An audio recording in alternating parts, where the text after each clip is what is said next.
Thank you, Dave.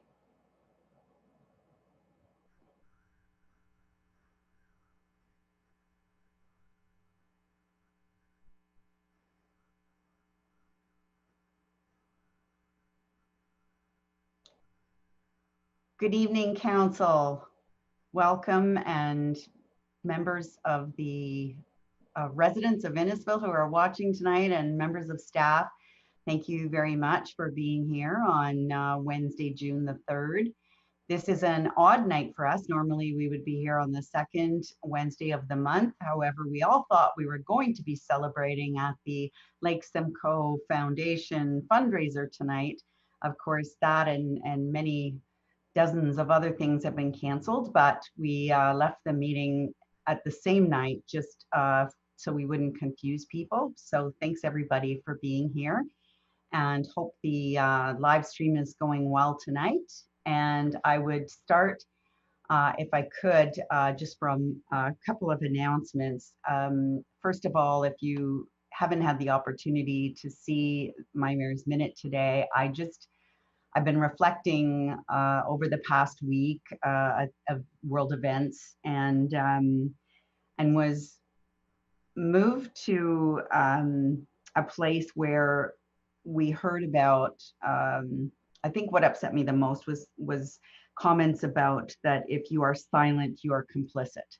So I'm reaching out tonight to the Black community of Innisfil and letting you know that your voices do matter, and that we know that you are struggling right now, and that we are working to do the best that we can to support you, and to let you know that we also understand that this is not an American issue, it is a global issue, and we also know that anti-Black racism and unconscious bias happen right here in Innisfil.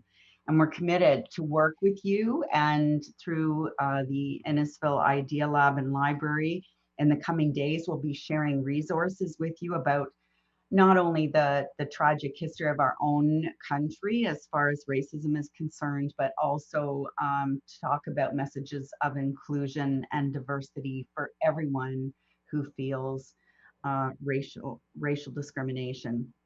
So there's going to be resources available, and we're going to hopefully all learn from each other and take some time to read and share, reflect, and think about what our actions or inactions have been in these troubling times. So I invite you all to join me, and hopefully we will make some steps to make some meaningful change, not only here in Innisfil, but all over the world.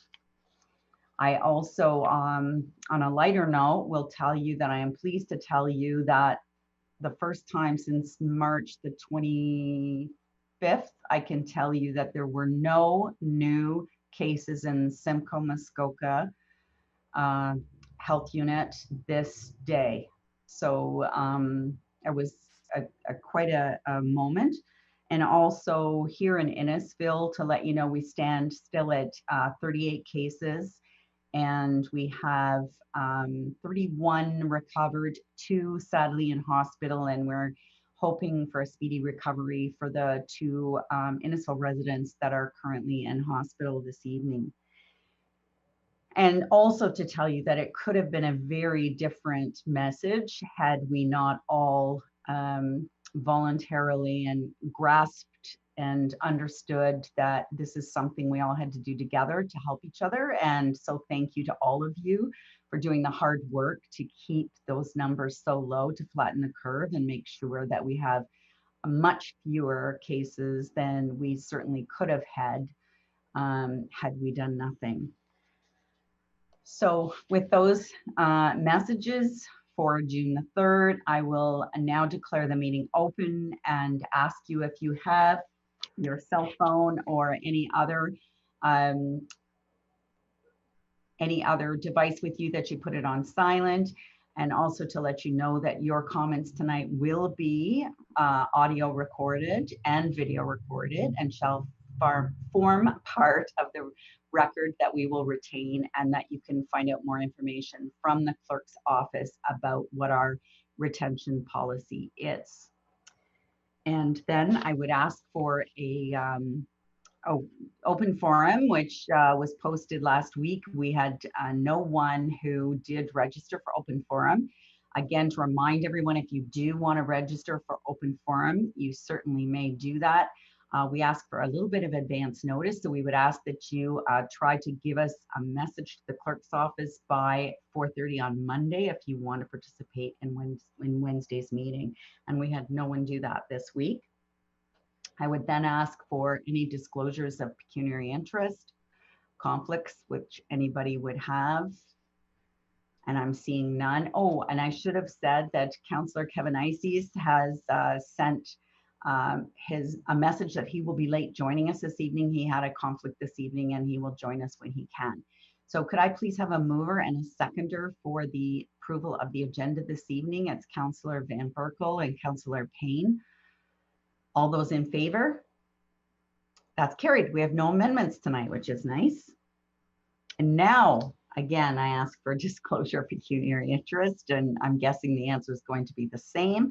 But if one does appear to you, if we start, wandering into a conversation and you think you have a conflict, please just put up your hand and we'll make it known at that time.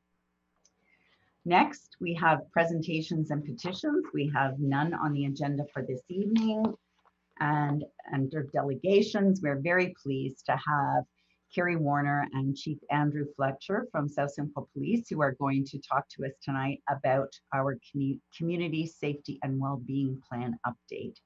So welcome, Chief Fletcher. And I know I saw earlier, Carrie, she's on. If you could put your video on now, that would be lovely. Thank you so much. Welcome to our virtual town council, and please, whenever you're ready, begin. Thank you, Mayor Dolan and members of council. It's really an honor to be here tonight, and if I would be so permitted to, I'll just share our screen with you as we get into our presentation.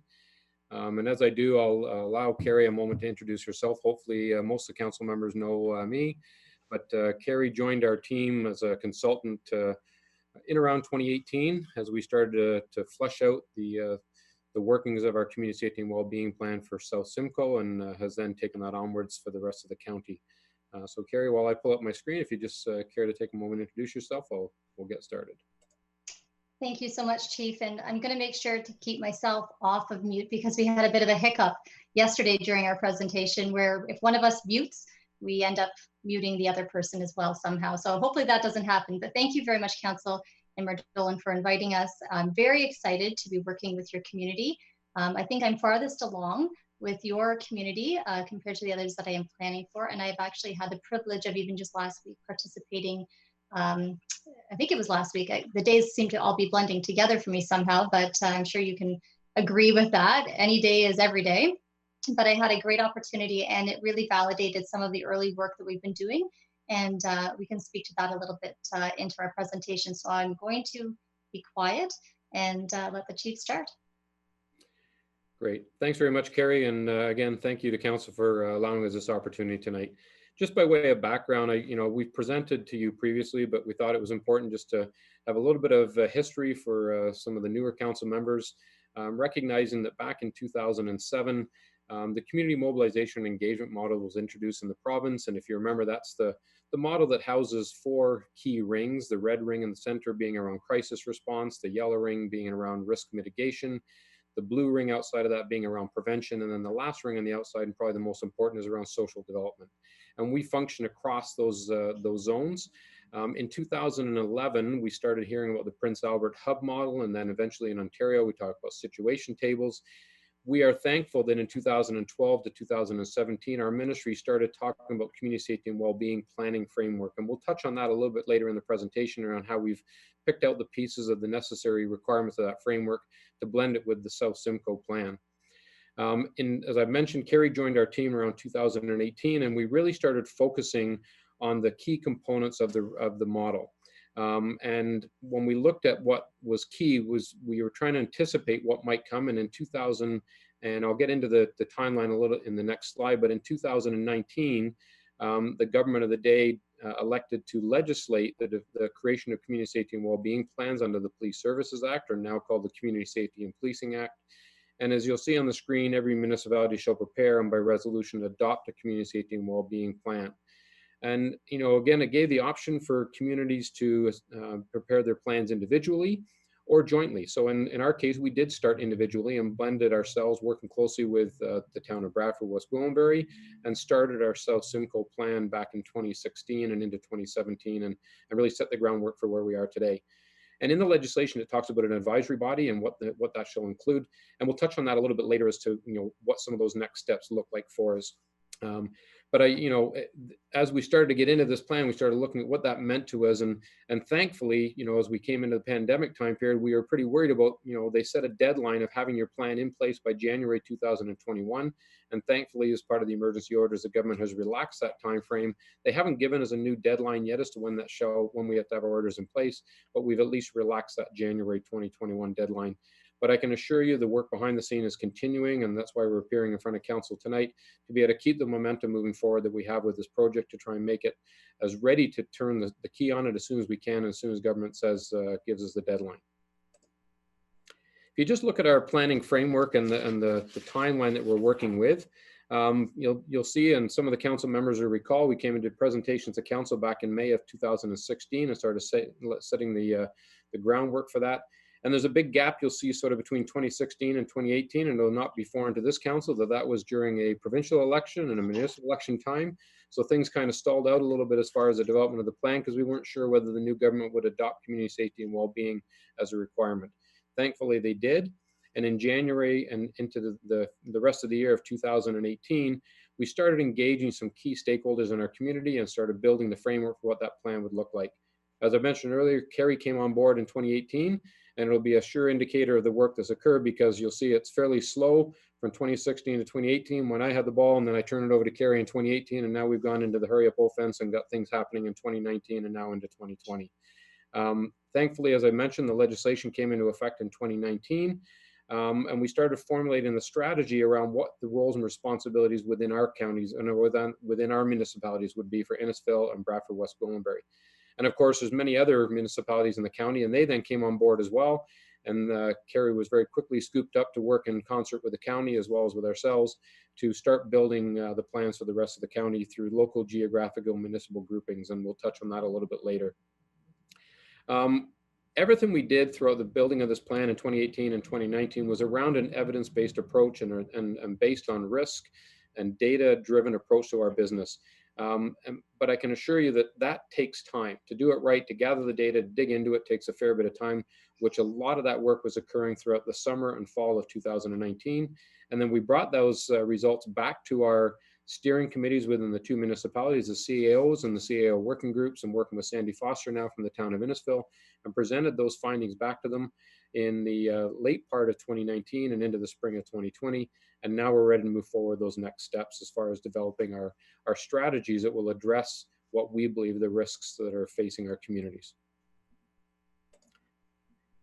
And I'll just flip it over to Kerry now and ask her to walk you through sort of the connection to the framework and how we use that data and blended it with our plan for South Simcoe. So Kerry. Thanks, Chief. So as the Chief mentioned, there certainly is a framework attached to this work. And really this slide, we're not going to go bit by bit over it, but this is really like how do you operationalize it? It's really the developing, the implementing, reviewing, executing, and eventually updating the plan. So in the framework, there is 6 key factors critical for success. And those are what you see across the top in the darker blue. And really, the obtaining collaborative commitment, that really happens when people understand what community safety and well-being is actually trying to accomplish or meant to achieve.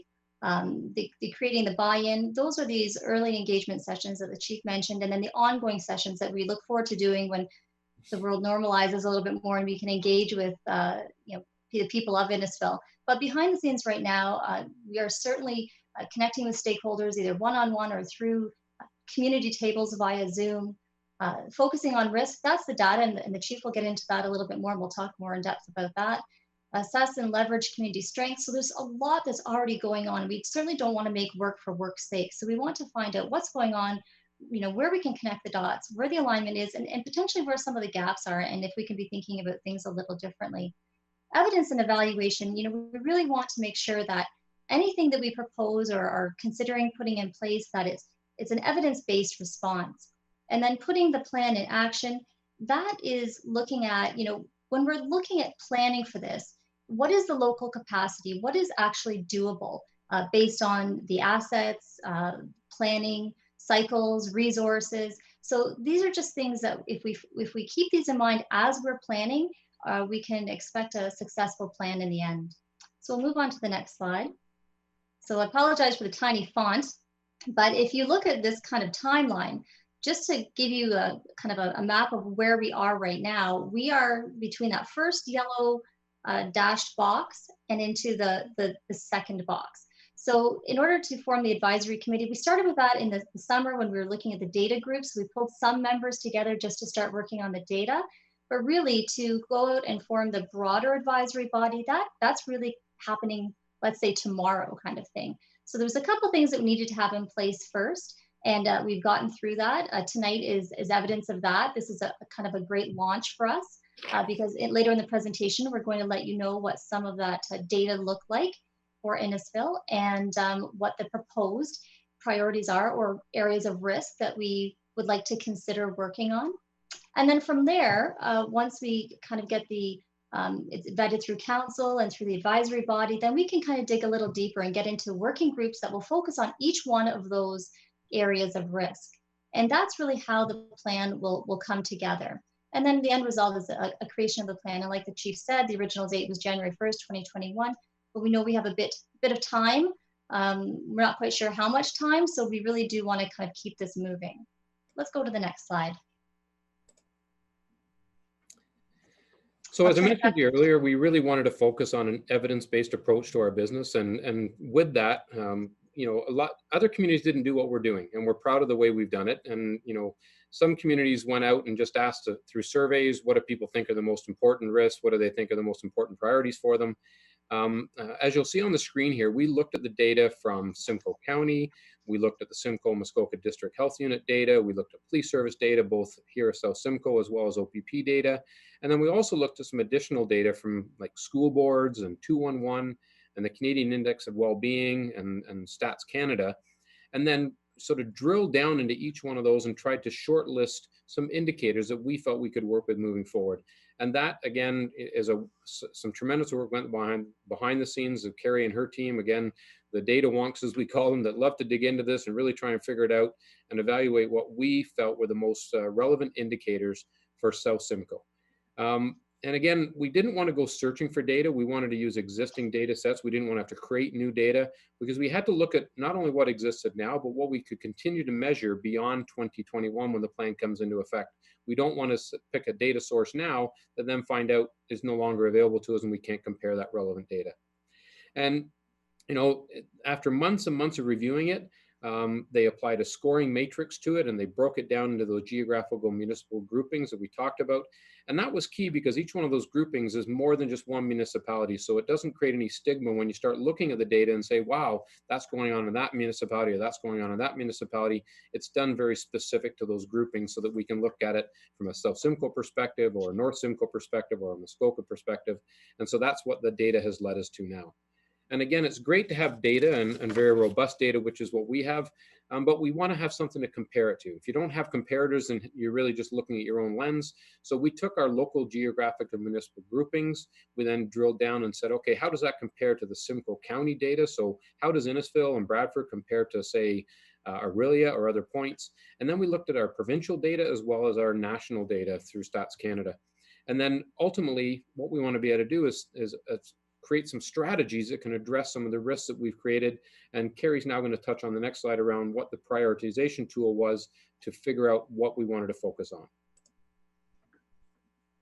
So when we're talking about the data, we originally looked at a document that was created through the Ontario Chiefs of Police back in 2014, and it was around community safety and well-being and indicators that would apply to that. And there was over 239 indicators.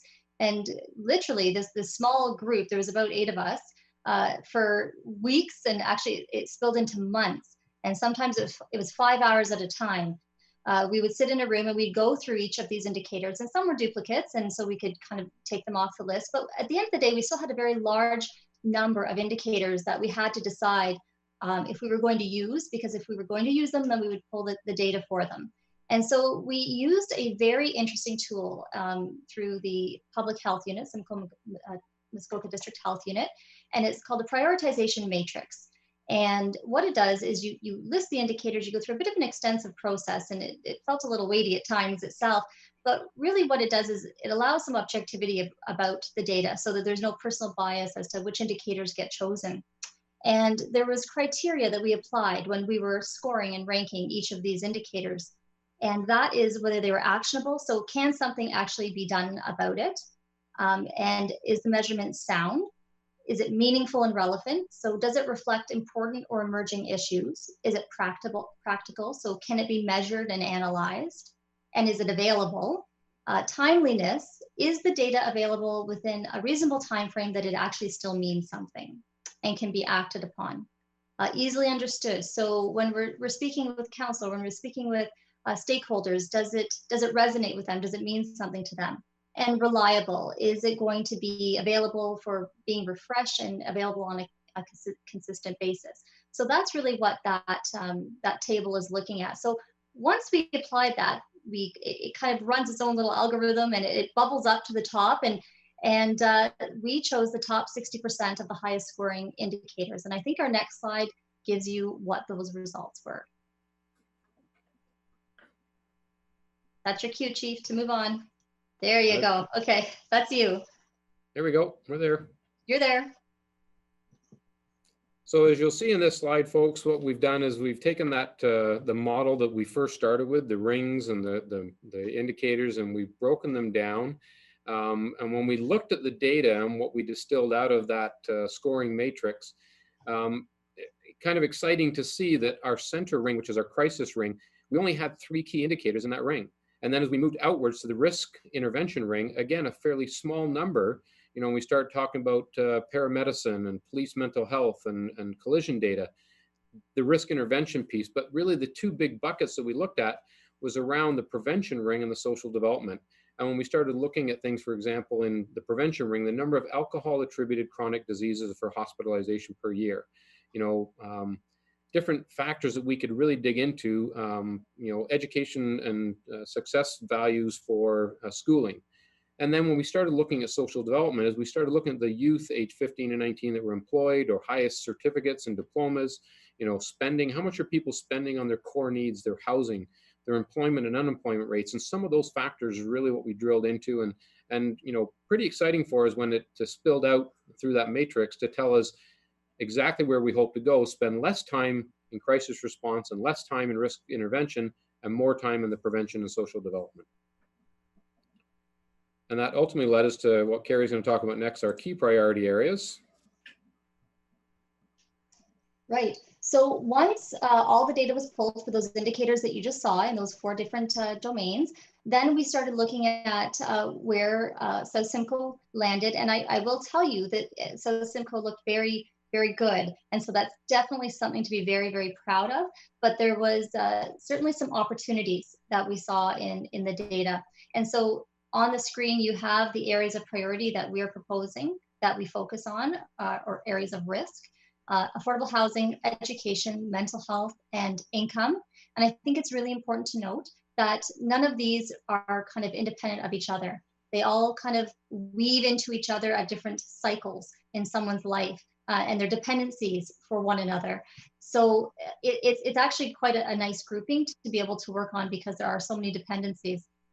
And I think that, you know, it's important to also remember that this data was pulled back in December.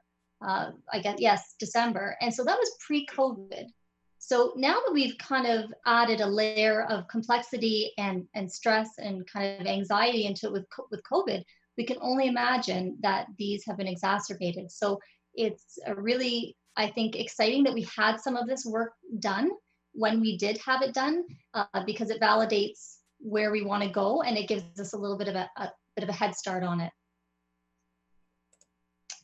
So we'll move to the next steps. So the next steps for us is really to broaden that advisory committee. So the framework is pretty clear on who needs to be on that advisory committee, but it doesn't exclude anyone. And so when we're looking at communities and looking at Simcoe, there are definitely people that are not listed in that framework that we know are going to be key to the success of any plan that is developed for Innisfil. And so we're going to be looking to engage them. And many of them attended some of our early sessions. Preliminary identification of priorities, that's what we just talked about, and just kind of reviewing them and getting them in front of the key people. So tonight, we're very pleased to be able to share this with council. And then from there, doing a complete asset and resource inventory. So some communities, like the chief said, they kind of cast the net really wide, and they started with just kind of general surveys, and they were looking at all the resources and assets in their communities. And those are kind of moving targets at any given time. Those change quite frequently. So we decided to wait till we had the data, till we had the priorities that we wanted to look at, and then we'll do a deep dive on the assets and resource inventory specific to those areas of risk. And then form smaller working groups, as I mentioned before, that will really kind of dig into that work and cross-reference existing work and initiatives to see where the alignment is, and then drafting the plan. And that brings us to our last slide, which I believe is questions. Absolutely. And just as we wrap up, and, as Carrie's mentioned earlier, those assets in the community are so key to moving this plan forward. And, when we first started this work, our goal was not to ever tell anybody to stop doing something. There's so much great work going on out there and so many great stakeholders doing some wonderful work. But how do we pull all of those agencies and groups together to start focusing on the same risks and the same priorities, so we're all walking to the same drum and addressing the core needs, as you saw those first on the slide, 2 slides ago, mental health, income, education, housing. Those are so key to the sustainability of this community. And again, as I mentioned earlier, the deadline has been relaxed a little bit by government, and that we don't have to have everything in place by January 2021, but we're not easing up on our work. Even during this time of pandemic, we want to be able to get out there and do some consultation with the community. And I'd also be remiss if I didn't mention the great work on our team now of Sandy Foster on behalf of the town of Innisfil. Jason Rayner did some great work on the front end of this with CEO Jeff McKnight from the town of Bradford. But now that Sandy's in place and doing some work with the town as far as development of the next steps and the next plans, she's come on board and has been integral as we start running those key indicators by her and identifying what the needs are. So we'll continue to work with Sandy moving forward, and the other members of the county, as well as our social services partner and health partners, to realize what this looks like. So again, happy to take any questions that council may have, and I'll end the share of the screen, hopefully. Thank you so much, Chief. I will now open it up for questions and comments from members of council. Councillor Payne. Thank you, Your Worship. That was a great presentation. Just wondering, is it possible to have it that we can have the paperwork, or just something that we can read? I found it very difficult to get. Can you share a copy of that PowerPoint, Chief Fletcher? Yes. Yeah, absolutely. We're happy to share that. And we had arranged to send it ahead of time, but it was just difficult with the virtual sharing to actually have somebody else present it for you. Thank you. Other questions and comments from members of council? Councillor Sadi. Thank you, Your Worship. And again, I'll echo that was a great presentation. And I think in looking at some of the comments from the residents in our community during COVID, as you had mentioned, a lot of this has come up in their discussions. The Nextdoor app, where there were surveys done, and people said they felt more isolated, lonely. In the youth programs for the workshops, stressing the need for more help for mental health for our youth, and the opportunity to have that available for parents, for the teens, and dealing with the depression and suicide. So, and I think affordable housing has always been one. So I think it's very, it's right on trend and very important. So it's great. It hits all the marks. Thank you, Councillor. Deputy Mayor Davidson. Thank you, Your Worship. Actually, as you know, I've been in favor of community policing for 12 years almost with council. I'm glad to see this. I'm sure that's something the OPP is not doing if we had them in our community. So I do give you kudos to that. I really like your approach. Mental health is a big issue. And I think you can also reach out to Reverend Courtney at Innisfil Community Church. He's setting up a telephone hotline very shortly. He received about $4,000 from the community out here on Big Bay Point to help set up that community hotline. I think he's going to have 30 lines available. And I did see that through the Neighborhood Connects, that concern. So I think working with him, and he's got his finger on the community, that's for sure. Maybe we can help some of these people out in a generous way. So much appreciated. Thank you. Thank you. Well, thank you, Deputy Mayor Davison. And it'll please you to know that we reached out to Pastor Courtney early on in this. He's agreed to sit as part of our advisory body and help us connect to the community. So reaching out to those key stakeholders we talked about is so important to move this plan forward. Thank you. Other questions or comments? Councillor Fowler. I just wanted to basically say that I love the approach you guys are taking. It's the old saying, an ounce of prevention versus a pound of cure. You're looking to address issues before they arise. And I think that just the way you're going about it and the amount of work that looks to be going into it is incredible. I'm intimidated just seeing the amount of work you've already done. So kudos to everybody involved. Thank you, Councillor. And again, it's nice to see it all start to come together and we start realizing things like our crisis outreach and support team that's already in place here in South Simcoe, and some of the work that's going on there really aligns with what the plan is showing us and what the data is showing. So we feel that we're in a good place and well ahead of the curve. I know that some municipalities are panicking quite a bit about that January 2021 deadline, but I think we'll be in good shape. Thank you. Councillor Arsati. Thank you, Your Worship. Just as a follow-up one, with reaching out and working with different stakeholders in the community, will you be reaching out to youth groups to get their input, especially in the mental health, as to what's needed in the community for them? Yes. So right now, as you know, it's difficult to reach out really to anyone. So we're going to be working with organizations and groups that are already connected to, whether it be seniors or youth. I think that we have to be mindful of youth under the age of 18 as far as consent goes. So if we want to engage people under that age, we'll have to make sure that we're very careful and we follow the proper protocol with that. But there's so much going on in the community as far as groups that are already tagged in and connected to youth that we don't, like I said before, we don't want to create extra work. We want to just kind of slide in and just be have a seat at the table and just be present and tag into existing meetings that are already happening if possible. So we're not right now in kind of this COVID time, we're not looking at organizing anything ourselves and bringing people together unless that there's a real need and there's a reasonable way we can do that. But we've had a lot of success just with the current organizations that exist and the excellent work that they're doing. They know where the youth are. They know what the issues are, and so they know how to tag me into that. Thank you. And other questions or comments? Sandy Foster. Hi, everyone. Thank you, Mayor Dolan.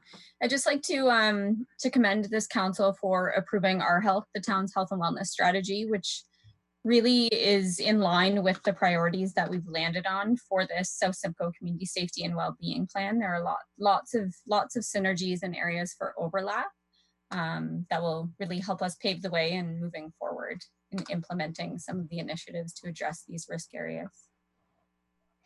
Thank you, Ms. Foster. And I would also like to echo the Chief's comments about all of the hard work and that you've put into this plan and how you are helping us move forward.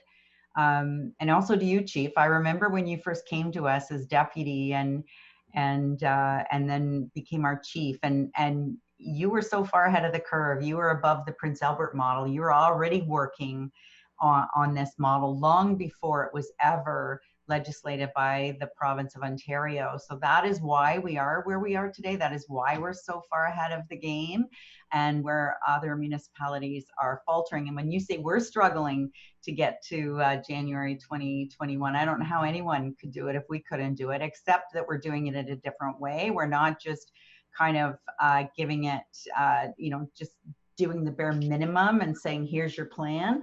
And we're actually taking to heart what the Solicitor General was asking for when they came up with this idea. So great work. And I know that when I talked to Jane Sinclair, the general manager at Simcoe County, who's now working with both of you, and she just breathed a sigh of relief when she said, oh, we're so lucky to have the chief and Ms. Warner working with us. It's great because there were many municipalities in Simcoe County that would have really been far behind had we not worked with them. So thank you so much for that. I think this is important work. And as Councillor Fowler said, that's what it's all about, right? Is let's fix it while it's still fixable, as opposed to try to deal with problem issues down the road and be proactive instead of reactive in our policing here.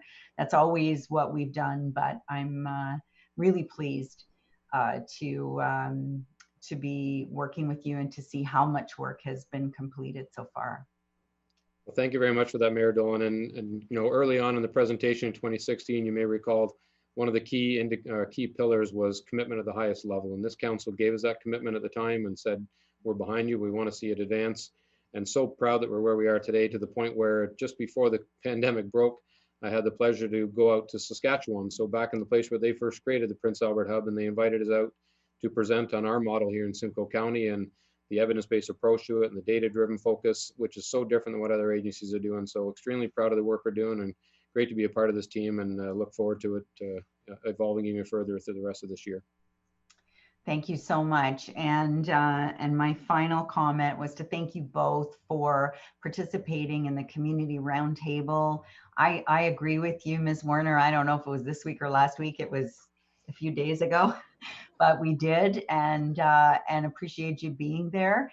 And also hoping that that group can be advantaged by some of this work that you've done, because as you know, in that when we were in that group, there was some worry that maybe the survey hadn't dove deep enough, and that there wasn't the sampling, and maybe it didn't represent fully our community. So having this information and being able to share your data will certainly help. And it's good to know that it, even though we didn't know at the time you had this data, or that group didn't know, it's really very aligned. The two are very aligned. So thank you for that. Great. So thanks for being here. Ms. Warner, any final comments?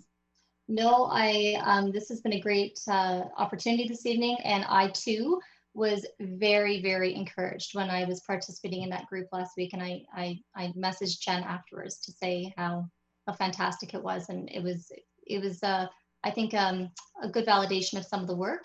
And regardless of the survey and how it was done, I think when people struggle with something, they get their message out, and that's what we heard. So whether it be one or 1,000, if there's a need, and we were hearing some consistencies, so that was great. Great, thank you so much.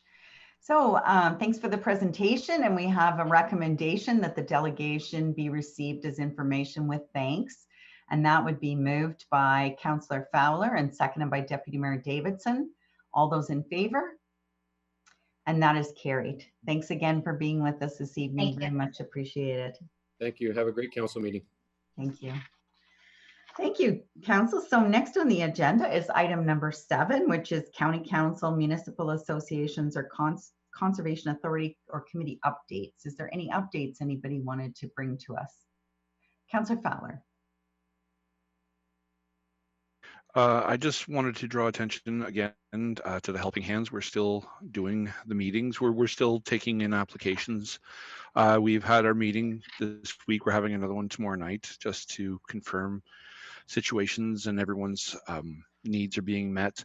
I learned something this week. I believe Mr. Jacobs informed the council that we've increased our numbers of donations from town staff. So I wanted to say thank you to everybody, because there's more people stepping up and there's more people giving of themselves. And instead of the numbers going down, we're actually able to help more people because the town staff and the council are working beautifully hand in hand in this scenario. So thank you. Thank you very much, Councillor Fowler. Anyone else have a Councillor Orsatti? Thank you, Your Worship. I know there is a report on the Innisfil Beach Park Ad Hoc Committee, but just letting residents of those viewers watching know that the Innisfil Beach Park Ad Hoc Committee is on hiatus. We will reconvene in October. This will allow staff to address any changing concerns due to COVID-19. And I want to say that I'm very grateful for the collaborative support and approach by both staff and the committee members.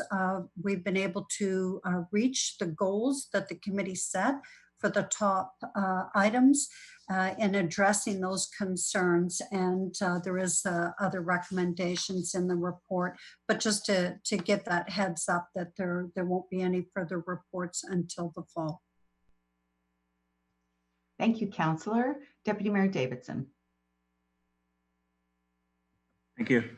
I also want to put, as from the County Council perspective, there's an article today in simco.com, simco.ca, about Jane Sinclair and the work with our old age homes in Simcoe County, how we survived through COVID-19. I want to reach out to Jane Sinclair and the team up there, all of County Council, the staff up there, that they've done a tremendous job in pulling together, but to have as many senior homes that we do have and healthcare homes, how we managed to get through COVID-19 without a case in one of our homes. So special kudos to them. I know that she's worked extremely hard, and it's really been an honor to work with her over the past times I've been on County Council. And as you know, I've been an advocate of seniors and healthcare within Simcoe County, and that we as a municipality, we subsidize our senior healthcare homes in Simcoe County, and that was something County Council agreed to together. So I think we have to give the county kudos for doing an amazing job through this period of COVID-19. Thank you. Thank you, Deputy Mayor. You're more optimistic than me when you say we've got through it, but I hope you're right. I hope I'm wrong. All right then. So any other announcements?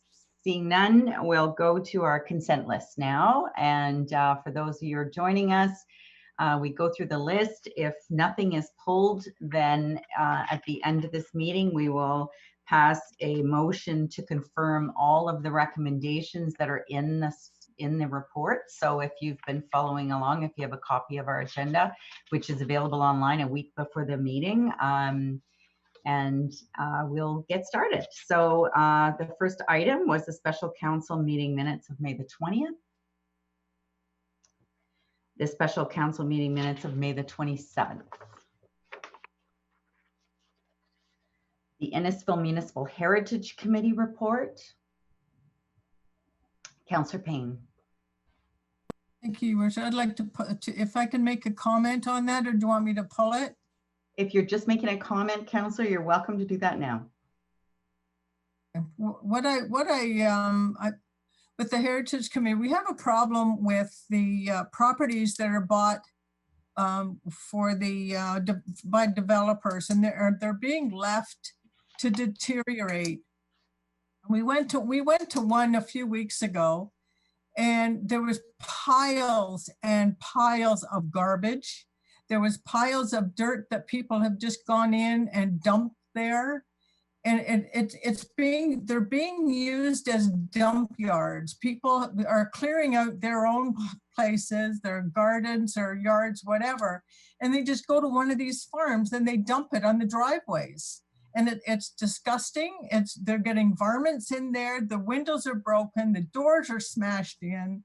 It's terrible. And I think if we could get the property standards to really get to working on that with the developers and say, like, you have to look after this property. And if they don't want people to go in there, put up a fence, put up a gate, just make it that they can't get in there. But it's a disgusting mess. People driving by, looking for places to live in Innisfil, and this is what they see. And it really is terrible. And I would really like the the developers to know that they have an obligation that they have to look after these properties, even though no one's living there.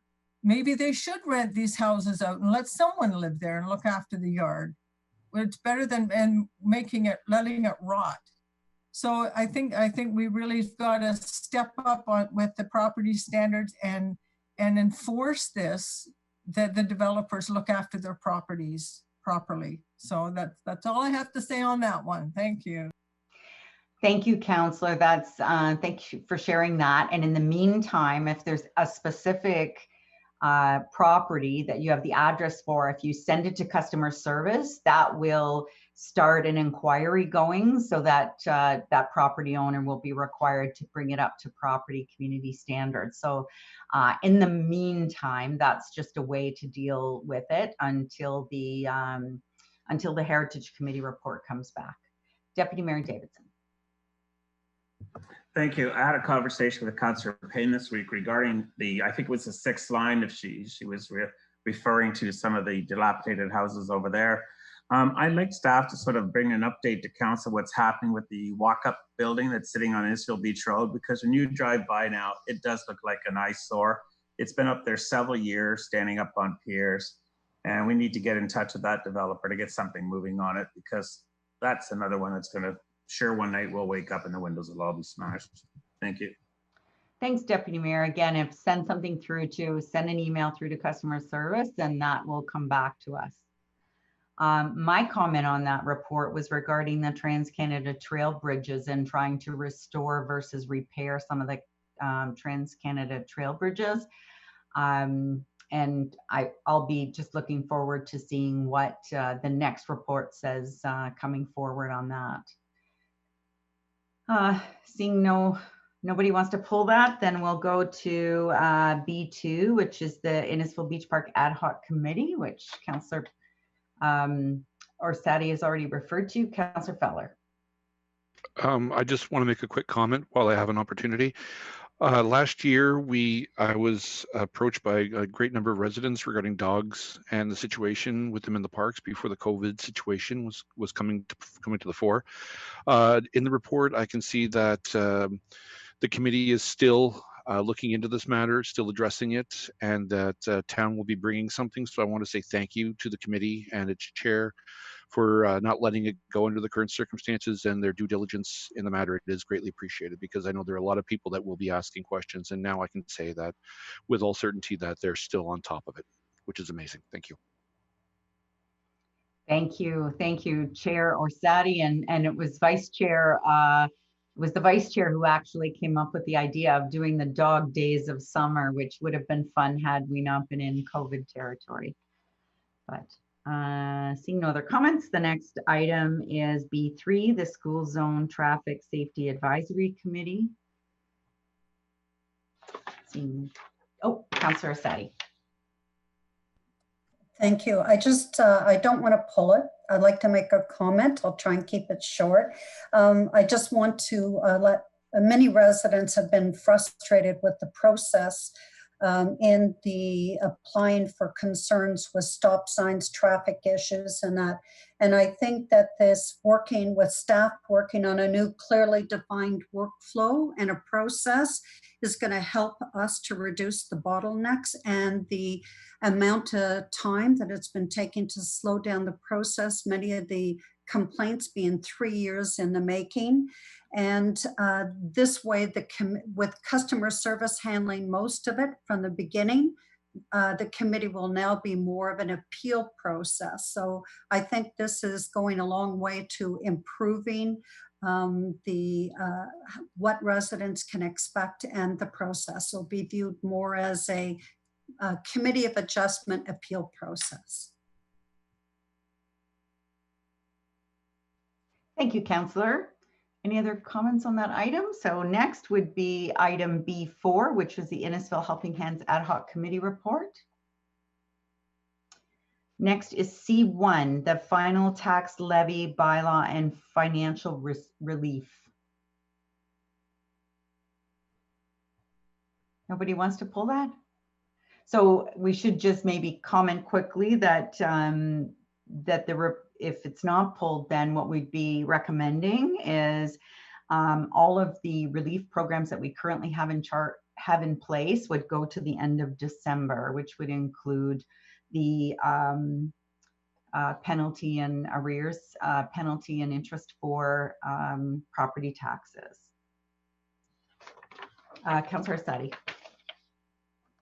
I just want to say thank you to staff for looking into this and looking at the best interests of our residents with the holding of the taxes, the deferrals and everything. I think this goes a long way to helping those that are struggling at this time.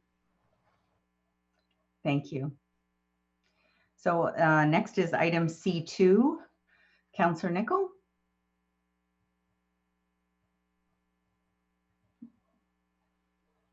You're on, yeah. Sorry, can we refer that for discussion, please?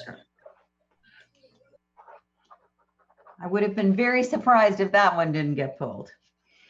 Next, item C3, staff report regarding the rover pilot update. Seeing none, I just want to thank Nicole Bowman for all the work that she put into that project, and it was very successful for us, and I hope that residents still continue to take advantage of the opportunities. And for us to get the data about our winter use being more than our summer use, which totally blew me away. Item C4, the Big Bay Point Road End improvements. Deputy Mayor Davidson. Thank you. I think I'd just like to comment on it. I did have a long staff with the team a couple months ago regarding the removal of trees there and my concerns. And I think we got that out of the way, so we're good. Deputy Mayor, would you mind just referring it only because I've got a couple questions too. Okay, sure, no problem, refer it then. Yeah, C4. Thank you. So next was item D1, the Town Square project update. Councillor Nicol. Referring to the committee. Refer, please. Yes, thank you. Thank you. E, as bylaws, we have no bylaws to consider this evening. F is correspondence for action, and we have none. G was correspondence for information. Was there any of the two correspondence for information that anybody wanted to speak to or refer? Seeing none, we will move to our consent list recommendation.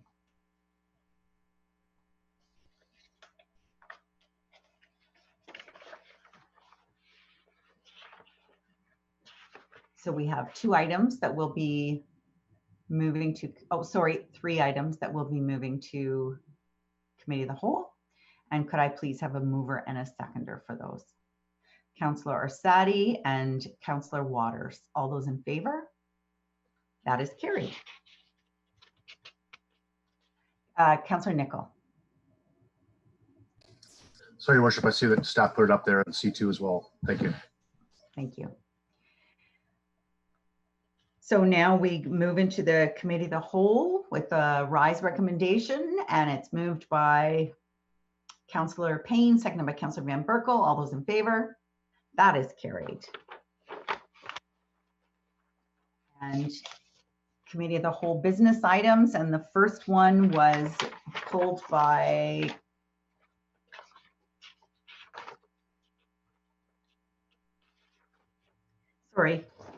First one was pulled by Councillor Nicol, and that was the staff report regarding budget direction. Councillor Nicol. Thank you, Worship. I haven't asked for a seconder yet. I only wanted to make comments on this. If I can get a seconder to get on the floor, then just make a few comments if that's okay. Certainly, Councillor Orsatti seconded that for you. Great, thank you so much. I really appreciate the report. I really struggled with this, and I wondered, due to the uncertainty, whether for 2021 and 2022, a 0% increase would be more reasonable, and that we could revisit this mid-year to review and possibly look at other increases as the economy starts coming again.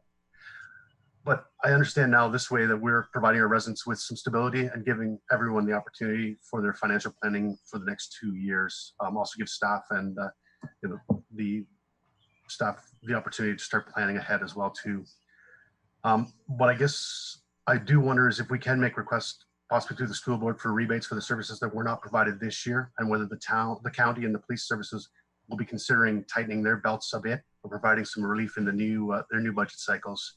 I know with MPAC freezing the assessed rates for the next 2 years, it should have less impact on our residents, but just to, if we're all working together to tighten our belts to get through this over the next 2 years, I think that it would be more advantageous. So I have no concerns with the report the way it's written. I was concerned, but I understand completely that we need to give our residents some assurances that what services are going to be available and what fees are going to be expected at some point. Thank you. Thanks, Councillor. I think that, setting it at 0 and 1 and then being able to do something better is better than saying it's going to be 0 and then having to move it up, right? So, sorry, Deputy Mayor Davidson. Thank you. I was very pleased to see this. I thank you very much for bringing that proposal forward in the budget. 0%, I think, in this year is quite appropriate. At the county, I'm sure, as yourself, Councillor Dolan, at that period, we'll work hard to curb it because we know we have a deficit there. The federal government has also announced, I think it was $2 billion recently, to help municipalities that are carrying with the deficit, to see where that goes to help us out. It's actually not really money. It could be a gas tax advance, is it not? It's a gas tank advance, yes, gas tax. So I'm happy with this. And I think the school board, yeah, because we don't really have any control as council over the school board's budget, and they're always one of the highest. And this year, because they're not having the custodial work and whatever other programs happening, I think where you should really request that the school board really tighten up the screws there at their level, because they're one of the larger impacts on the municipality's tax base. So just go in that direction. I'm very happy with this and I appreciate it very much. Thank you. Thank you. Councillor Waters. Thank you, Your Worship. I just wanted to state that I'm actually quite impressed that we're taking a stance at 0% and 1%, because there's also inflation that we have to deal with, and we're going to try to make up for the other partners maybe not being as diligent as we are. So I do find it, I'm pleased at what staff have done.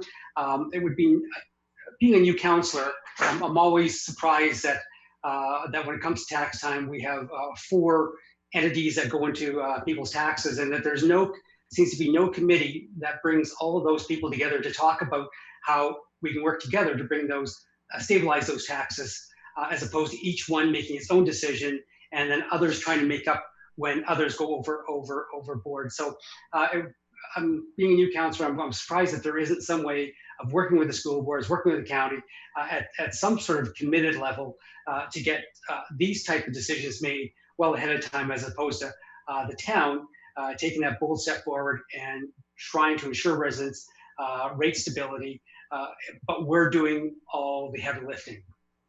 Thank you. Thank you, Councillor. Any other questions, comments?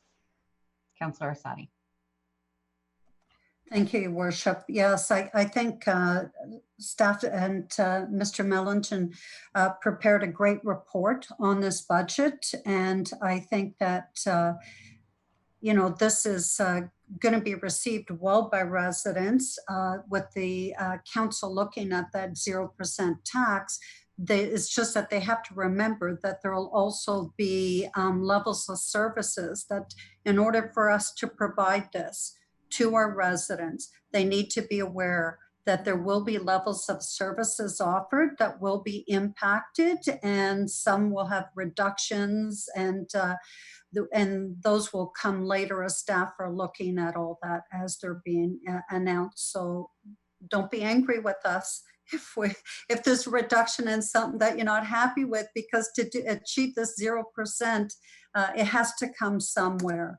And I think that this is doable, and also the fact that should we need to go back and look at something and review it, we have that option as well.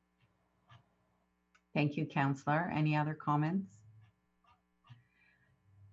I just wanted to comment on a couple of items. Deputy Mayor brought up then the federal announcement about the $2 billion in gas tax, which was something we'd already budgeted for. The gas tax, it was not new money. It was money that we knew we were getting and we've gotten for many years, and it's wonderful. It's wonderful to get the gas tax. We know it's an amount we can count on every year, and it's sustainable. And it's to go towards infrastructure. There is specific things we can spend it on. We cannot use it to kind of lower the tax rate. We have to spend it on infrastructure, but it's very welcome. However, I can't lie. I was a little disappointed when I heard the PM's announcement, because I thought it was going to be new money, and it was simply accelerating money we already knew we were going to get. Now, what did give me a glimmer of hope was when he said first step. So that made me think that that maybe there will be. I know that there's municipalities, particularly the large urban, the big cities of Ontario or the big cities of Canada, through the FCM. They're really hurting. There's many municipalities. London, Ontario is a good example. Toronto said they're losing $1 million a day in transit revenue. So it's just, it really is a problem. And because municipalities cannot run a deficit, we are not legally allowed to run a deficit, then it does put us all in a difficult position. I think that I was surprised, I don't know about the rest of you, but when I read this report and saw the commercial tax ratio and the amount of it that goes to education, 50% of commercial taxation goes to education. That blew me away. I knew it was higher. I didn't know it was that high. And that we are responsible for only 26% of the property taxes of commercial buildings. So whenever you go for a zero, you know that means negative, because everything inflates. So to stay at zero, you have to budget for below. And Councillor Sadi was right when she's saying this is not, I mean, it's great to say, yay, it's going to be zero. It's another thing to actually have to make the tough decisions to get there. So we are going to have to do that. And, this is when we really need you to reach out in your community and talk to them about, what they're willing to sacrifice for a 0% budget increase, and the fact that we have to, because of the blended rate, we have to go way below zero in order to come up with a zero. And I see Mr. Melanishin has turned his video on, so I'll turn it over to you. Thank you, Your Worship. Through you to Council. The hard work is going to begin now as we move forward to try and understand service levels. As we've always said in our managing financial principles moving forward, the face of service is going to change. Some may stay the same, some will be augmented, some will be removed, and some will be totally brand new. And that's the effort and the energy that the staff and administration are going through at this point in time. We've already started doing a deep dive analysis and community engagement to really see what the community needs and how we're going to achieve that. And layering on top of that, how we can reduce the budget to achieve those through efficiencies, automation.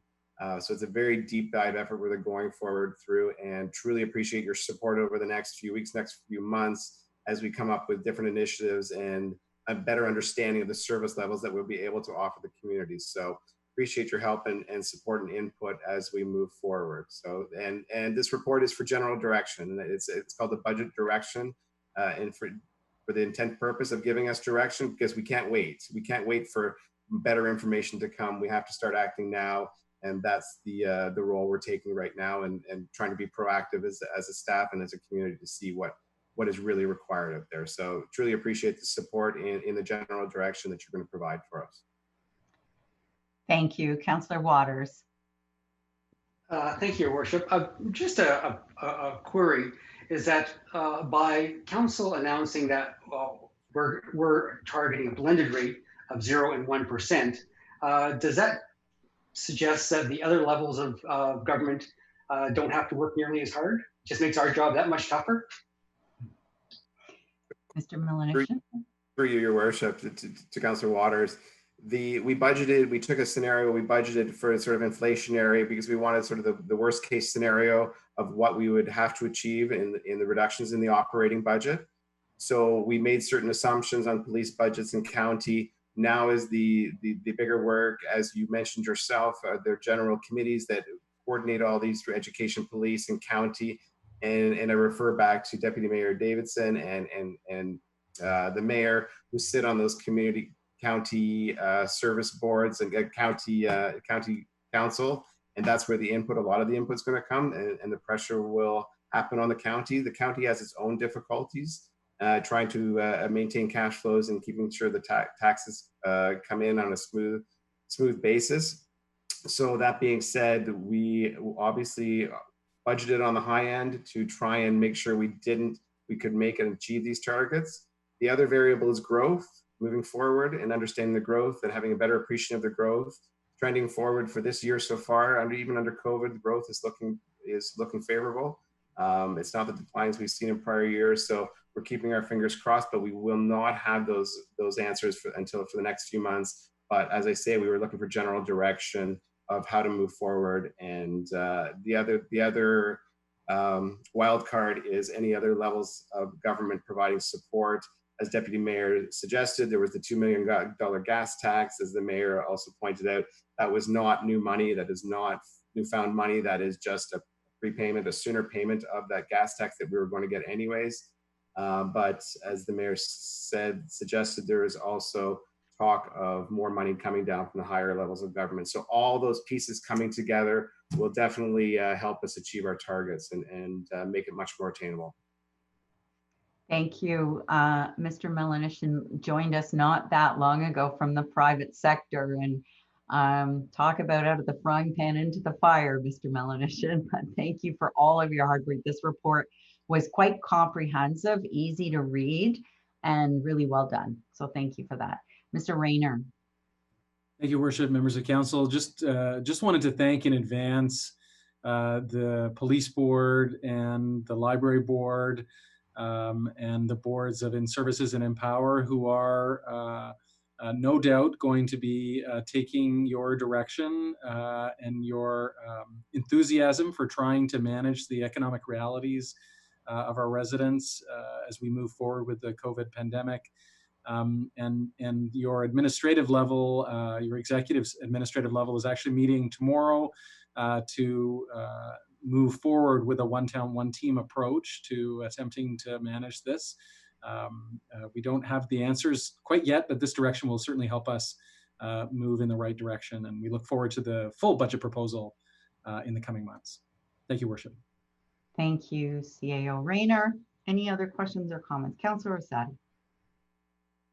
Sorry, Worship, thank you for allowing me to follow up. Was the one other thing that I wanted to mention was the 1% increase to the capital levy that is going to is recommended in this report for council to vote on, that it be paused and restarted in 2023. And I think that town staff have been very good at managing the reserves that we've had, and it's helped us through this up to this stage in a better position than probably some other municipalities that didn't have this. But we certainly will feel the effect of this in 2023 without collecting that. And residents need to, I think, again, realize that this is a pause. It's not a permanent, but it's a pause, and we will have to start again in 2023, ensuring that we have the reserves to provide the assets we need to our community. Thank you. Any other comments, questions? We're prepared to have a mover and a seconder to provide this direction to staff moving forward. Deputy Mayor Davidson is moving that, and it's seconded by Councillor Van Berkel. All those in favor? Oh, sorry, Councillor Nicol, did you have a question or comment? Oh, you moved it, right. I'm sorry. Yes, I moved it. So long ago. Thank you. That was so long ago, I forgot. Sorry. Yeah, he needed a second. Yeah, and I think it was Councillor Orsatti who seconded that for him, and you're right. Good point. Thank you for that. And welcome to Councillor Ices. Thank you for joining us. We are at, Councillor Ices, if you're following, we are now at item C4, which is the Big Bay Point Road End Improvement Staff Report, and that was pulled by the Deputy Mayor. Thank you, Your Worship. My apologies for being late, but I was being a resident and watching on the YouTube channel, and it is very well presented there too. So at least I got that taste of the meeting. So carry on. Thank you. Thank you. That's good. That's good perspective to have. Thank you, Councillor. Deputy Mayor, did you have a seconder for the recommendation or an amendment? I need a seconder. I just want to speak on it. Councillor Fowler's your seconder. Thank you. Yeah, so I looked at this quite extensively. I met with staff maybe 2 months ago when the tree cutting took place. I wasn't really impressed. If you go to picture number 1, what you see there in picture 1 doesn't exist anymore. It was just taken right off. The arborist wanted the other trees removed, which I went down, took a look with another arborist. That's all fine now. We worked it all out. When you look at the survey that was put up there, it basically shows that 69% of the people would like to see something happen with that road end a little bit better. No parking, which is fantastic. That road end, Councillor Payne, has caused a lot of issues in the wintertime with the ice fishermen. And I'm not sure if you're aware, this previous weekend, we had a gentleman try to put, I think, a 26-foot boat into the water there. And not only did the boat not make it, neither did his truck that ended up in the water. So we had to bring in several large tow trucks to have him pulled out. This past 2 weeks ago. So having it blocked off with the bullards, I think, is a fantastic idea. No parking is a fantastic idea because it's a tight corner where those 2 streets kind of come into a V. So I think that's a smart decision there. I did get my head taken off a few times when the trees came down, but we got through that. I kept it. I now wear a helmet when I go down there. So that's okay. It'd be nice to see something happen there for a change. So, and can I also mention that you may find some artifacts when you're digging in there, because that was originally part of, right next door to the coach house, the historic hotel that used to exist on Lake Simcoe. I actually have the window from the coach house, the original curved window. So you just might find some other belongings down there when you're digging. So I'll give you a heads up, okay? But I do appreciate the direction you're going, and we'll take it from there, okay? Thank you. Thank you, Deputy Mayor. Was there other people who wanted to speak to that? Councillor Payne? Thank you, Your Worship. I was just wondering if this, the end of Big Bay Point road end is closed, that's going to mean that the ice fishermen and people that come from out of town will be using other entrances to use. And I think one of the main ones that's come up right now is the 30th line and Minnetonka. And people are going through there and putting their boats through, and the ice fishermen are going to be using it. So you take it away from one, and then it's going to be added on to another. So how are we going to look after that? Like the residents that are living there can't use it because of the ice fishermen and people that are abusing the whole situation. It's difficult. So like you say, you take it away from one, but somebody else is going to get it. So how do we? Thanks, Councillor Payne. Guildford went through this not that many years ago, so we'll learn from that experience. Ms. Jenkins, did you have any comments you wanted to make on that?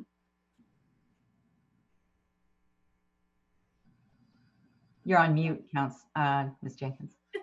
Thank you. Through your worship to Councillor Payne, I'm actually going to defer that question to Meredith Goodwin, who's the project manager on this. She's on here as well, so I will let her answer that question. Thank you. Good day. Hi. So that is a good point. If you do restrict it at one location, it could become an issue at another. The restricting parking is restricted at most of these road ends. So, I mean, that's a fair point. So it's something for council to definitely consider. Mr. Inwood? Thank you, Your Worship. I'll take a moment just to remind Council that as part of the Parks Master Plan exercise that was done a number of years ago, a comprehensive review of all the road ends was undertaken. We are working through a priority sequence. We understand there are unintended consequences when we do work at one location and the impacts it has on the neighboring and adjacent road ends or waterfront properties. But in the grand scheme of things, there is a plan that sees us making improvements up and down the shoreline across the entire municipality. And part of that will be enabling more boat launch areas in the future. So again, we understand that there's a pinch point and a pain point currently when we make these kind of moves, but there is a longer term strategy that sees further improvements in the local neighborhood that would support access to the lake for both boating, ice fishing. Thank you. And I would say that certainly, and Councillor Nicol can confirm that in the end, down at Guildford and Shore Acres, it worked out better in the long end when you find the highest and best use for each one. And certainly the 30th road end is to be completed according to the staff report in 2024, at which point the residents will also have the opportunity to input.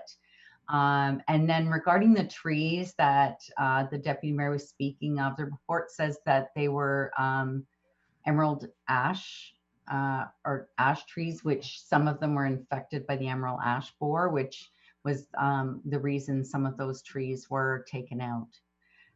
Councillor Sadi. Thank you, Your Worship. I think Mr. Inwood hit on the $1 million question. If he can, resolve the parking issue, he'll win the grand prize all around Lake Simcoe. I think any of us that have the wards that are going around Lake Simcoe, we constantly hear from residents. I hear more from, I think we've all experienced the residents that have out-of-town visitors or even our own residents that block their driveways, put the garbage, everything else. So of course, those that are the closest, they want that stopped, and that's understandable. But the flip side of the coin is that I also hear from residents that don't have the luxury of living on the water, don't live on a road end, but they like to enjoy ice fishing. As a resident, they can't go anywhere to fish or to use some of this. So we have to come up with, I'm looking forward to the long-term solutions to those residents to our own residents, to allow them that opportunity with courtesy and respect of the neighborhood around them, because sometimes it's our own residents or our own worst enemy for speeding and littering as well. Also, I just wondered with the removal of the trees, is there a plan to replace them for any naturalization for that area?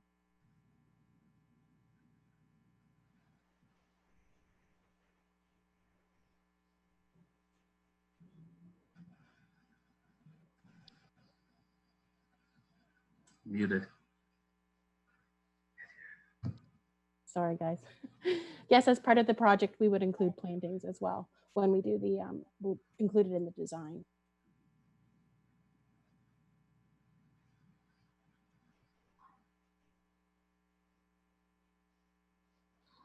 Now I'm on mute. Councillor Waters. Thank you, Your Worship. Just a question to staff. When you do a study of the road ends and what's the best uses, do you do current studies of the lakefront? And the reason I'm asking is that the 9th line has experienced a nice renovation. And unfortunately, I've been down there on many occasions, and half the beach is absolutely unusable because of the mud that's dredging up with the new creek that's there. It just sits there. It's ugly and smelly. So I don't know if they ever did a current analysis of the wave patterns along there, but right now it's just a trap for all this debris. So I'm just asking whether or not in their studies do a wave analysis along the shorelines. We don't do a wave analysis with every one of them, but on that particular project that you're speaking of, the 9th, we did look at that, and there'll be, this summer we got approval from the DFO to remove some rocks that are there that actually will help with that and move the beach sand. So right now, some of the rocks that are in the water are kind of creating an issue, and that's what you're seeing. So hopefully when we get that removed, it'll improve that. So we did look at that particularly because we knew it was a bit mucky there. So we looked at that with that design. Thank you. And did we do a wave analysis with the Big Bay Point one? We haven't done a wave analysis, but that's something that we can look at for sure. Thank you. Councillor Ices. Thank you, Your Worship.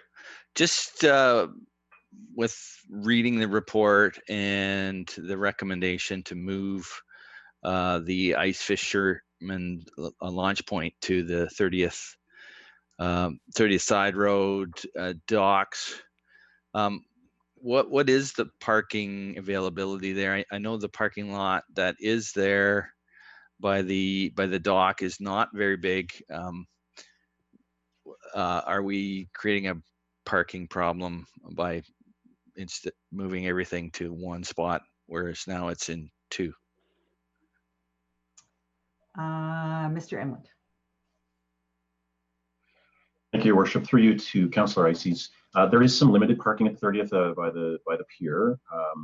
Additionally, just down the road is the Guest Road parking lot, which I don't know off the top of my head the exact number of parking spaces, but I'll suggest there's a significant number of parking spaces available in that lot, in addition to some resident-only parking zones. So if you are displaying a resident pass, you can park on some of the side streets in that particular area. So there are some parking options. And of course, as I mentioned before, as we look at future designs and future improvements, incorporating appropriate parking facilities where we can will be incorporated into those designs as well. Thank you, Mr. Inwood. Any other comments or questions?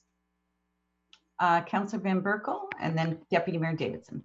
Thank you, Your Worship. I was just wondering if there's any participation in the rover program down there. Anybody knows? Mr. Inwood, do you know if rovers adapted there? Thank you, Your Worship. Through you to Councillor Van Berkel. I don't have the exact stats on hand, but rover there was a number of locations in the Big Bay Point area that were listed on the rover app for folks to use. So I do know there was some uptake. I don't have the exact numbers on hand, but certainly can find out if it's of value, but there certainly was some uptake in that area. Thank you. And it's still, even though on the earlier report we talked about ending our pilot project, you know, we're still encouraging residents who wish to sign up on their app. Deputy Mayor Davidson. Thank you. It was interesting hearing some of the comments from council. As you know, I've been down this area for 40 years. So on Big Bay Point Road, we allow parking on the north side all the way up to Guest Road practically. Usually there's about 100 to 123 cars there any given Saturday or Sunday for parking. We also have various other locations where they enter the lake with their ice huts. They do it at the 30th side road down by the dock to the side. They'll quite often see ATVs and snowmobiles going in there in the morning. We also have the end of Alcina where we get a lot of 16-foot boat launches by locals, a lot of ice fishing huts going on that side of the lake particular. So there are other options. The Guest Road, they bring them in up there as well. So there's lots of different options. It's not just narrowing it down to one only on Big Bay Point. And so the parking, there's ample parking for the cars all the way up the road. There was some rover further up the street, but I never heard much out of it from them if they made any money on it. So it's going to be interesting to see how this impacts, but I've been telling people to go to the Master Parks Plan to see what's happening. They can put their input in there, but I'm happy to see this go forward in a new direction of not being so much of a park, but as a place where the locals can get together and enjoy. If you go down there any May 2 for July 1st, quite often the locals will be down there with their kids with those kits with the fireworks and that, and the whole community gets together down there. So it's kind of nice to have it for the community. So I do appreciate it. Thank you.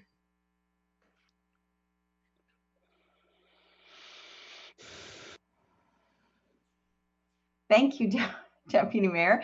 We have a mover and a seconder. All in favor of the recommendation Any opposed?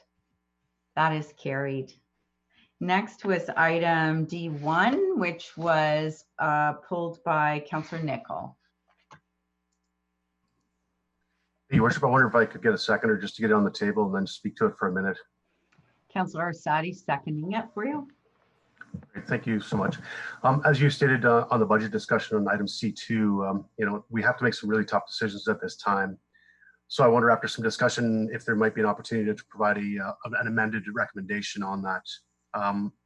Council's received information on the Town Square project, and considering our current climate and the social distancing directives, I wonder if there might be more prudent to finish the design phase of this project, but then cancel the construction until it's financially and more socially viable.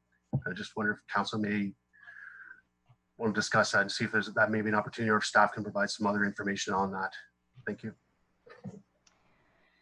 Thank you. Any other questions or comments on that item? Councillor Waters? Yeah, just to go along with that, I wouldn't mind knowing if that was the plan, what the repercussions are going to be in terms of what's in the contracts, and might it be expensive to do that at this point in time? So I wouldn't mind knowing what those repercussions are. Thank you. And I'm looking at, and I can't remember where I saw it, how much of the funding is development charges versus tax, property tax, which Page 3, yeah. There it is. So it's out of the entire amount, it is just over 6 million in development charges and $500,000 in capital contribution. But did Ms. Goodwin, or who wanted to speak to this staff report? Ms. Jenkins, Ms. Goodwin. Through your worship, to Councillor Nicol, I believe that the way that the way that it's written is we are right now in the design phase, and we've awarded the design phase. And there's also the funding that we've applied for that is still out there, and the unknown of that. So this report is for information for council, but there's no recommendation at this point, because I think we need more information to provide that to council to make a better decision. Rutherford has been great. They provided us this 6-week delay in design, and we want to work with them, and we definitely want to continue this design. So I think at this point, it's just not the time to make that decision. We do need to find out about the grant before the staff can give council the whole picture. Thank you. Mr. Clerk. Thank you, Worship. I just wanted to quickly respond to Councillor Waters' question about the repercussions. Legal staff have looked at that analysis. We've provided some confidential information to council so that they could make an informed decision. I wouldn't want to discuss any of that in open session, but happy to go into a closed session now or at a future date to answer more questions if need be. Thank you. My recommendation would be to wait until we hear from the ISIP grant, whether or not we are part of the Community Culture and Recreation shortlist. But of course, it's council's decision. I saw another sign. It was Councillor Ices. Yeah, thank you, Worship. My comments were along the same lines. We approved this based on being able to apply for the grant. I'm just wondering on the ramifications if the grant, if we don't get the grant, does that mean we phase the project? Does that mean the design changes if the funding amount changes? I'm wondering about some information on that. Ms. Goodwin. Through your worship, to Councillor Ices. That's exactly what we would provide to council at the next report. So we would look at those options. We could look at scaling down to meet the budget. We could look at what we would include in those phases. So once we get there, once we have the information about the funding, then we will report back to council and give you numerous options for you to make that decision. Councillor Van Berkel. Thank you, Your Worship. My comments were along the same line as Councillor Icy's. I don't think we can make an informed decision until we know what we're going to get for grants, or if we're going to get any at all. And this is not the appropriate time to even discuss going ahead with this. I think we should just receive this report. Thank you. Councillor Orsatti. Thank you, Your Worship. I agree with Councillor Bill Van Berkel. Going through this report and making multiple notes, it states in here that the report is just an update. So there's no construction work awarded through the contract at this time, and staff are not asking for additional funds until we get the answer back on the funding, and then staff will report back. So this report I see as just an update of where we're at, and council approved the design for phase 1. And that's already been approved, which is DC funding. I think it was 125,000 that is actually the town portion out of the 6 million. And phase 2 in the report, it just talks about not the construction, but a design. So, and probably Councillor Van Berkel has a better way of explaining this.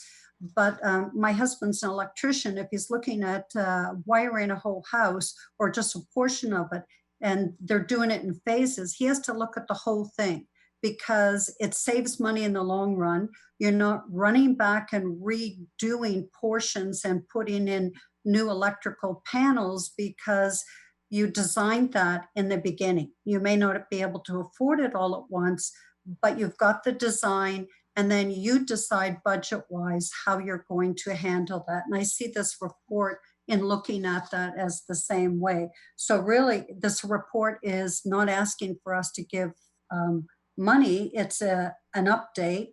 And I think that we'll have that opportunity when staff come back and we hear on the additional funds for the grant that they applied for.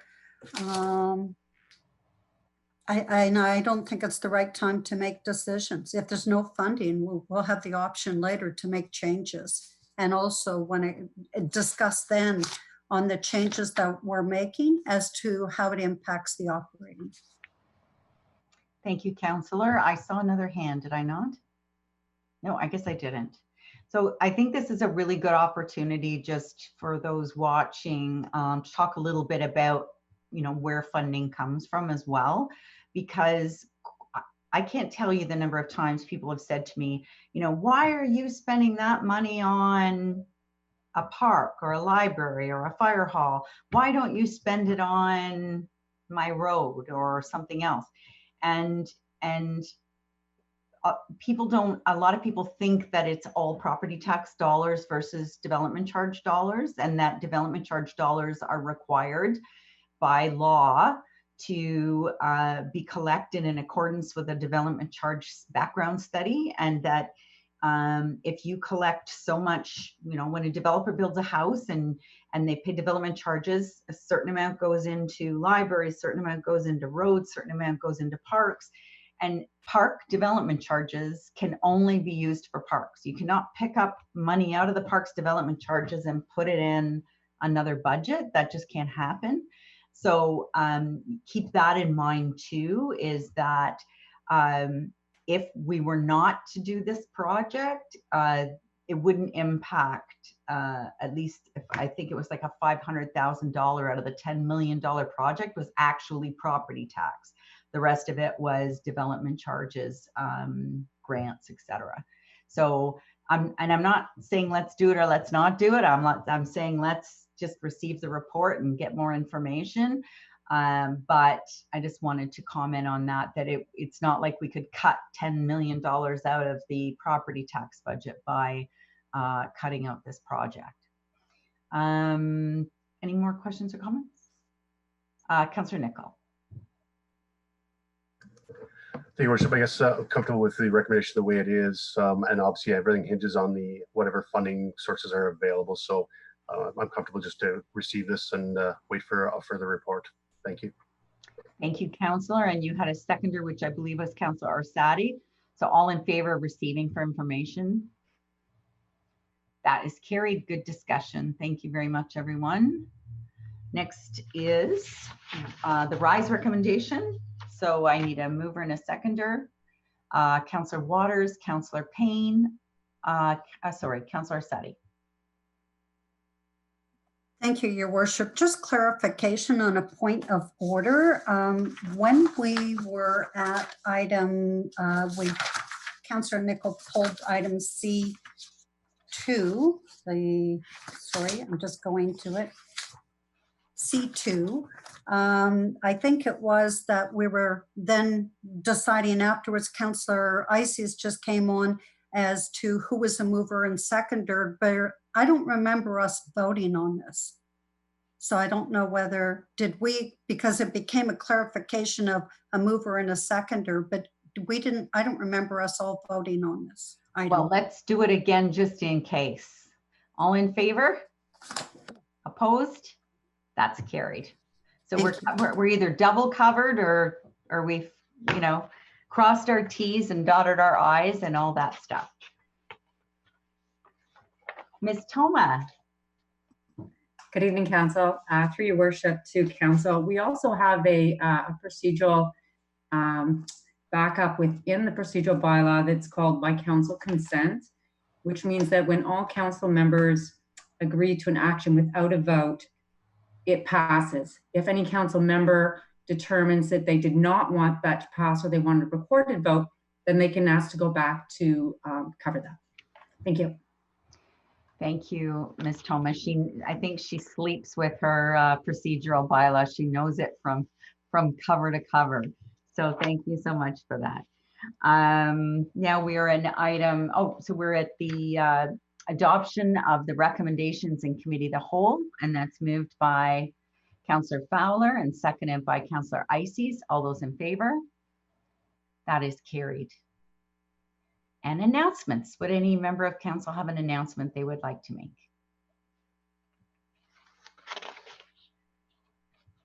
I have just a couple. I won't keep you very long. First of all, I wanted to say that on May the 28th, the staff and members of the community had a virtual roundtable. I think I spoke about it a little bit in the deputation for the community safety and well-being plan. It was well attended by members of our community who gave their insight on what we need to do going forward post-COVID, and also you know, best recovery efforts and what we needed to really target as key actions going forward. So I wanted to thank all those members of the public who participated in that event. I've joined a group called 100 Women Who Care, and we had our meeting last Thursday night and really enjoyed that, even though it was virtual. This poor group is fledgling. They've had 2 meetings. One was in February and like a really horrible snowstorm, and now COVID, this one had to be virtual, but it was still good. And we chose a community contact was the group that received the benefit from the group this time. I also Friday night really enjoyed, I don't know if any of you got to enjoy the Michael Gabriel concert. It was great. I put my headphones in so it was nice and loud and danced around the kitchen. It was great, and he did a wonderful job, and he's got a real connection with Innisfil. This is his 3rd concert, and there was lots of people from all over, but certainly a lot of Innisfil residents who really enjoyed the distraction. And my final announcement would be today, I participated in as did Councillor Sadi, in a youth engagement workshop with members of the leadership team from Nantyre Shores, and really thrilled to hear from the group of students and the youth and get their perspective on what we're doing right and what we could improve on. And we'll keep moving forward on that as well, and connecting with that very important part of our society. Seeing Councillor Sadi.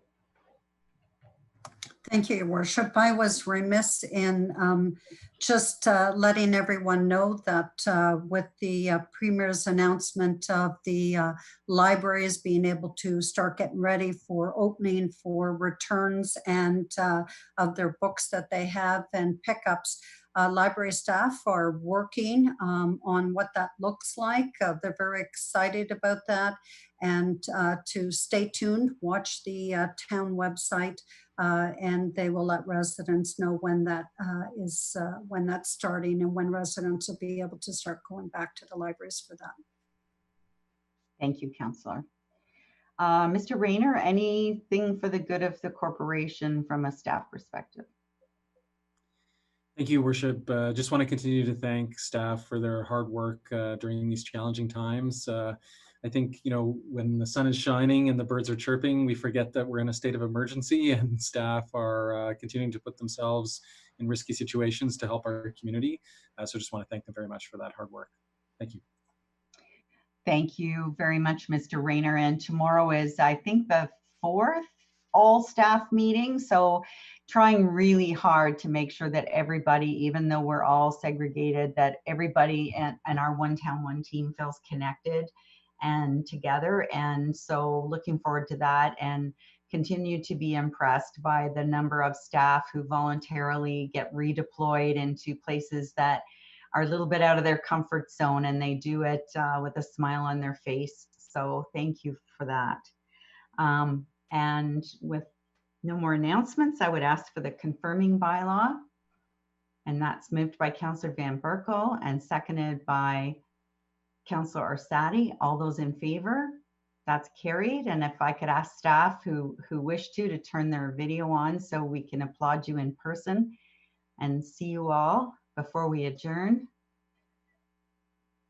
Thank you so much to the team for all your work, and have a good evening, and we'll see you all. And for members of the public who have stayed with us for this time, I thank you also for being engaged enough in your community to join us for these council meetings. So stay safe, everybody, be well, and have a wonderful evening. All those in favor, or moved by Councillor Nicol, seconded by Councillor Fowler. All those in favor. That is carried, and we're adjourned. Thanks, everybody. Good night, everyone.